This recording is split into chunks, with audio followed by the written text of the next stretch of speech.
American president അതായത് 2025 തന്നെ അധികാരമേറ്റ Donald ട്രംപിന്റെ രണ്ടാം ഉയർത്ത് എഴുന്നേൽപ്പ് എന്ന് തന്നെ പറയാം അല്ലെ. അദ്ദേഹത്തിന്റെ ഉയർത്ത് എഴുന്നേൽപ്പോട് കൂടി തന്നെ ലോകരാജ്യങ്ങൾക്ക്, അതായത് ഒരുപാട് സന്നദ്ധ സംഘടനകൾക്ക് കൊടുക്കുന്ന, അമേരിക്ക കൊടുക്കുന്ന ഒരുപാട് ധനസഹായങ്ങളുണ്ട്, മില്യൺ മില്യൺ ഡോളേഴ്സ്. അത് നമുക്ക് പറഞ്ഞറിയിക്കാൻ പറ്റാത്ത എത്ര എമൗണ്ടുകൾ ഉണ്ട് കേട്ടോ. കാരണം ദാരിദ്ര്യ രാജ്യങ്ങൾ, അതുപോലെ തന്നെ എന്താ പറയുക, ഒരുപാട് ചാരിറ്റി സംബന്ധമായിട്ടുള്ള ഒരുപാട് സംഭവങ്ങൾക്ക് അമേരിക്കയുടെ പക്കൽ നിന്ന് ഒരുപാട് ധനസഹായങ്ങൾ കൊടുക്കുന്നു.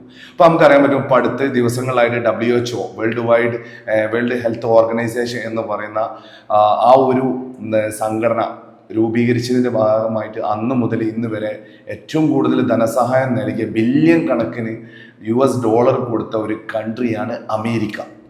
അപ്പൊ അതുകൊണ്ട് തന്നെ അമേരിക്കയ്ക്ക് തന്നെ ഇപ്പോൾ ഒരു ഭീഷണിയായിട്ട് മാറിക്കൊണ്ടിരിക്കുകയാണെന്നാണ് ഇപ്പോഴത്തെ പുതിയ പ്രസിഡന്റ് ഡൊണാൾഡ് ട്രംപിന്റെ വാദം. അതുകൊണ്ട് തന്നെയാണ് അദ്ദേഹം ആ WHO കൊടുക്കാനിരുന്ന ആ ഒരു ഫണ്ട് എന്നേക്കുമായിട്ട് നിലച്ചു. കാരണം വെച്ചാൽ WHO പറ്റി പറയുകയാണെന്നുണ്ടെങ്കിൽ WHO വേൾഡ് തന്നെ എല്ലാ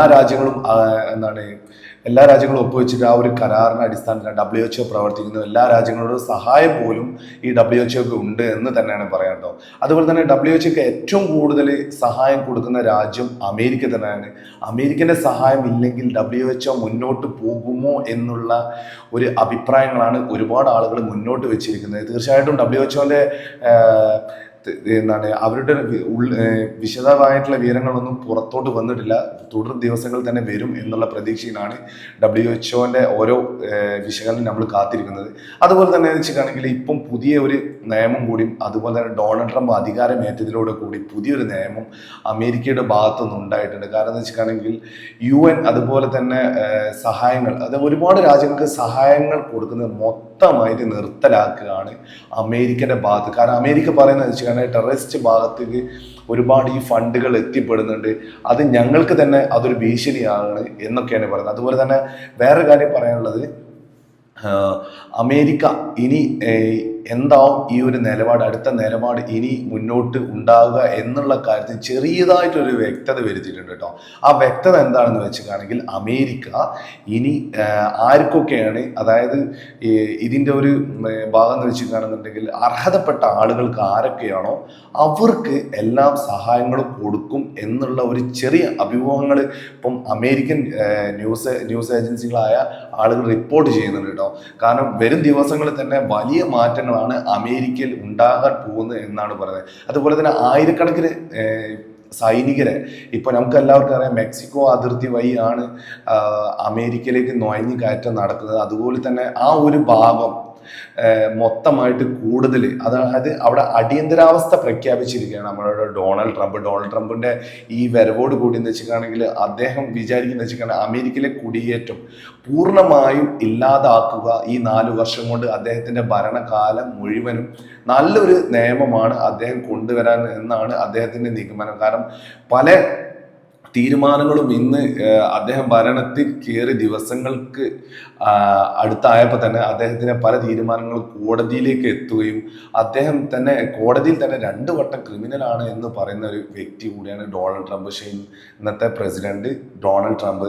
പക്ഷെ അതിന്റെ വ്യത്യാവസ്ഥ എന്ന് വെച്ചിട്ടാണെന്നുണ്ടെങ്കിൽ നമുക്ക് എവർക്കും മുന്നത്തെ വീഡിയോയിലൊക്കെ നമ്മൾ കണ്ട് മനസ്സിലാക്കിയിട്ടുണ്ടാവും.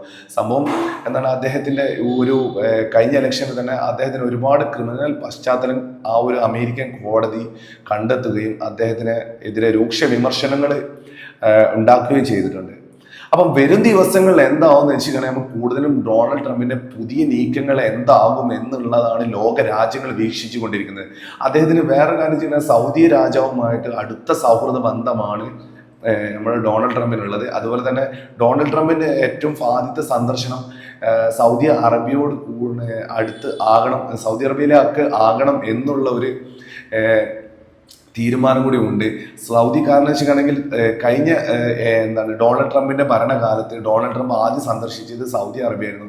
അന്ന് തന്നെ ബില്യൺ കണക്കിന്റെ സാധനങ്ങൾ, അമേരിക്കൻ ഉൽപ്പന്നങ്ങൾ സൗദി അറേബ്യ വാങ്ങുകയും ആ ഒരു വരവോട് കൂടി ഉണ്ടായിരുന്നു. അപ്പോൾ ഇനിയും ആ ഒരു സംഭവം വികാസം, അതായത് ഈ ഒരു 2025 തുടക്കത്തിൽ അദ്ദേഹത്തിന്റെ ഭരണകാലത്ത് തുടക്കത്തിൽ തന്നെ ഇനി എന്താ പറയുക, നമ്മുടെ സൗദി അറേബ്യയിലേക്കാവും അദ്ദേഹത്തിൻ്റെ വരവ് എന്നാണ് എല്ലാവരും കാൽക്കുലേറ്റ് ചെയ്യുന്നത്. കാരണം അമേരിക്ക ഏറ്റവും സൗഹൃദ ബന്ധമായിട്ട് കാണപ്പെടുന്ന ഒരു രാജ്യം കൂടിയാണ്. അതുപോലെ തന്നെ ഇസ്രായേലിൻ്റെ ഒരു ബന്ധം കൂട്ടി ഉറപ്പിക്കാൻ കൂടി, കാരണം നമുക്ക് എവർക്കും അറിയാം ഇസ്രായേൽ ഹമാസ് യുദ്ധം തുടങ്ങിയിട്ട് വർഷങ്ങളായി. അതുപോലെ തന്നെ ഈ വർഷങ്ങൾക്കിടയിൽ തന്നെ ഒരുപാട് യുദ്ധങ്ങളും, അതായത് വർഷങ്ങളോളം യുദ്ധം നടക്കുമ്പോൾ പോലും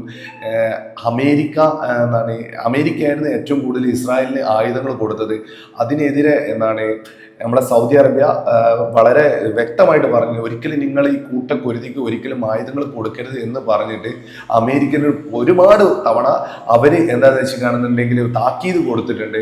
അപ്പൊ ഇനി ഇസ്രായേലുമായിട്ടുള്ള ബന്ധം അമേരിക്കക്ക് കൂട്ടി ഉറപ്പിക്കുക, അമേരിക്ക മധ്യസ്ഥം നിന്നിട്ട് ഇസ്രായേൽ സൗദി അറേബ്യ ബന്ധം നിലനിർത്താനും കൂടിയാണ് ഈ ഒരു വരവിന്റെ ഉദ്ദേശം എന്നും കൂടിയാണ് ഇപ്പോൾ ഈ വീഡിയോയിൽ പറയാനുള്ളത്. കാരണം വെച്ചിട്ടുണ്ടെങ്കിൽ എത്രമാത്രം എങ്ങനെയാണ് ഈ ഒരു രാജ്യത്തിന്റെ കൂട്ടി ഉറപ്പ് സൗദി അറേബ്യ അമേരിക്ക അവരാണ് ഈ ഒരു ഇസ്രായേലിനെ കൂട്ടി യോജിപ്പിക്കാൻ വേണ്ടിയിട്ട്, ഇസ്രായേൽ ഇനി യുദ്ധങ്ങളൊന്നും ഇല്ലാവില്ല എന്നൊക്കെ പറഞ്ഞ് ഡൊണാൾഡ് ട്രംപിന്റെ വരവോട് കൂടി തന്നെ നമുക്ക് മനസ്സിലാക്കാൻ പറ്റും. ഡൊണാൾഡ് ട്രംപിന്റെ വരവോട് കൂടിയാണ് ഗാസയിൽ അടിയന്തരമായിട്ട് വെടിനിർത്തൽ വന്നത് എന്ന് തന്നെയാണ് ഇതിനു മുന്നുള്ള വീഡിയോസിലും കാര്യങ്ങളൊക്കെ വന്നിട്ടുള്ളത്. അപ്പം തുടർ ദിവസങ്ങളിൽ തന്നെ നമുക്ക് മനസ്സിലാക്കാൻ പറ്റും, വരും ദിവസങ്ങളിൽ ഡൊണാൾഡ് ട്രംപിന്റെ പുതിയ നിയമങ്ങൾ അമേരിക്കയിൽ വരുന്നതോട് കൂടി തന്നെ ഇപ്പം, അതുപോലെ തന്നെ ചൈനയിൽ ഉൽപ്പന്നങ്ങൾക്ക് ഏകദേശം ചൈന, കാനഡ പോലുള്ള രാജ്യങ്ങൾക്ക് കൂടുതൽ തിരുവ് ഏർപ്പെടുത്തിയിട്ടാണ് ഇനി അമേരിക്ക മുന്നോട്ട് പോകാൻ പോകുന്നത്. കാരണം വെച്ചാൽ അവരുടെ ഉൽപ്പന്നങ്ങളാണ് അവരുടെ ഉൽപ്പന്നങ്ങളാണ് ഏറ്റവും കൂടുതൽ അമേരിക്കയിൽ വരുന്നത്. അതുകൊണ്ട് തന്നെ അവർക്ക് കൂടുതൽ അവരുമേൽ സമ്മർദ്ദം ചെലുത്തിയിട്ട് അവരുടെ കൂടുതൽ നികുതി ചുമത്താനുള്ള ഒരു കാര്യം കൂടിയാണ് ഇനി അമേരിക്ക മുന്നോട്ട് വെക്കാൻ പോകുന്നത് എന്നാണ് അമേരിക്കൻ ഇപ്പോഴത്തെ പ്രസിഡന്റ് ഡൊണാൾഡ് ട്രംപിന്റെ പുതിയ വിശദാംശങ്ങൾ.